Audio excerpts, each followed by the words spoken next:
Annyeonghaseyo mga chingu. Welcome po sa Wikang Korea. Ako po si Japex at gusto ko lamang pong mag-share ng aking natutunan tungkol sa Korean language. Lesson 21, Tungkol sa isang bagay. Atin pong pag-aaralan sa Korean kung paano sabihin yung about. Ang atin pong gagamitin ay yung salitang etehe.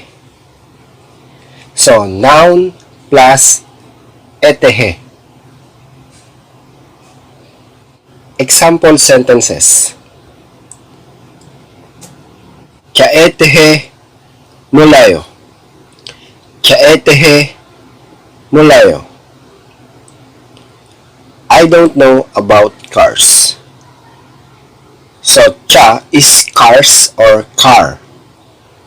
So, ito yung noun. Plus, etehe. So, about cars. So, chaetehe. About cars, then, mulayo. I don't know. So, muruda, tinanggal ang da, natira yung stem na moru. So, sa moru, may naunang vowel na o. Kaya itong last vowel na u, ginawang mora. So, bago mag-ra, kailangan mong lagyan ng real itong mo. So, kaya naging mola or molayo. I don't know. So, chaetehe molayo. I don't know about cars or hindi ko alam ang tungkol sa sasakyan. Yoja etehe mula. Yoja etehe mula. I don't know about girls. So, yoja is girls or girl plus etehe. So, ito yung noun, yung yoja. So, yoja etehe. About girls. Then, mula. I don't know. So, ito yung casual form. Then, itong isa is polite form, yung may yo. So, mulayo and mula is I don't know. Then, another example. Kuyongwa etehe mula sa'yo. Kuyongwa etehe mula sa'yo. I didn't know about that movie. So, kuyongwa is that movie. So, ito yung noun plus etehe. Kuyonghwa etehe. About that movie. Then, mula sa'yo. Past tense. Itong mula, nilagyan ng sangsiyut then o, kaya naging past tense. Mula sa'yo or mula so. I didn't know. So, kuyonghwa etehe mula sa'yo. I didn't know about that movie. Ne yoja chingu etehe arayo. Ne yoja chingu etehe arayo. I know about your girlfriend. So, ne is your, then yoja chingu is girlfriend. Ne yoja chingu, your girlfriend. So, ito yung noun plus etehe. Ne yoja chingu etehe. About your girlfriend. Arayo. I know. So, alda, to know, tinanggal ang da. Natira yung stem na al. Last vowel is a. May pachim or final consonant. Kaya nilagyan ng a. Ara or arayo. I know. So, neyo chingo etehe arayo. I know about your girlfriend or alam ko ang tungkol sa iyong girlfriend. Ichigetehe arayo. Ichigetehe Arayo. Do you know about this book? So, i-check is this book, ito yung noun, plus etehe. I-chegetehe. About this book. Then, arayo. Do you know? So, kanila, I know. Depende sa konteksto ng pangungusap. So, dito, ang tinatanong ay ikaw. I-chegetehe, arayo. Do you know about this book?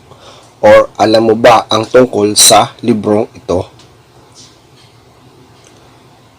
So, yan kung papaano sabihin ang about sa Korean. Noun plus etehe. So, ganito naman kung papaano sasabihin sa Korean yung nasa trabaho ako or papunta ako ng trabaho. So, yung il is work. So, pag sasabihin mo na pupunta ka sa trabaho or nasa trabaho ka, ang gagamitin mo yung hesa, yung company. So, ang ibig sabihin nun, nasa trabaho ka or may trabaho ka. Ito ang halimbawa ng pangungusap. Achim ilgubshie hese kayo. Achim ilgubshie hese kayo. I go to work at 7 in the morning. So, achim is morning. Then, ilgubshi, 7 o'clock. Ilgubshi, at 7. So, achim ilgubshi, at 7 in the morning. Then, hesa, company. So, pagsasabihin mo ang nasa trabaho ka, hindi il ang iyong sasabihin. Hesa. So, hese, to work. Then, kayo, or ka, go. Achim ilgubshie hese kayo. I go to work at 7 in the morning. So, pupunta ako ng trabaho ng alas 7 ng umaga. Chigun hese isuyo.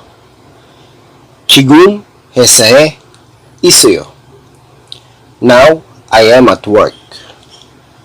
So, chigun is now. Then, hesa, company. So, ibig mong sabihin dito sa pangusap, nasa work ka. So, hesa, work, hese, at work. Then, isuyo, exist or have. So, ibig sabihin, nandoon ka sa work. So, chigun hese isuyo. Now, I am at work. Ngayon, nasa trabaho ako. So, yan kung paano sabihin yung nasa trabaho ka or pupunta ka sa trabaho. Hindi il ang iyong gagamitin. Hesa. So, karagdagang bokabularyo po ulit tayo. Ito po ay iba pang parte ng katawan. So, sunkarak, finger, oke, shoulder, muryuk, knee, palkunchi, elbow, tok, chin, pe, stomach, ding, back. Then, ito naman yung mga famous cities, yung mga kilalang syudad sa iba't ibang bansa. So, New York, New York.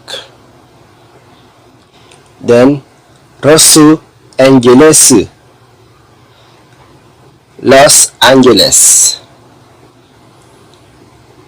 Las Vegas, Las Vegas. Tokyo, Tokyo. Paris, Paris. Rondon, London. Berlin, Berlin. Then, Bangkok, Bangkok. Beijing, Beijing.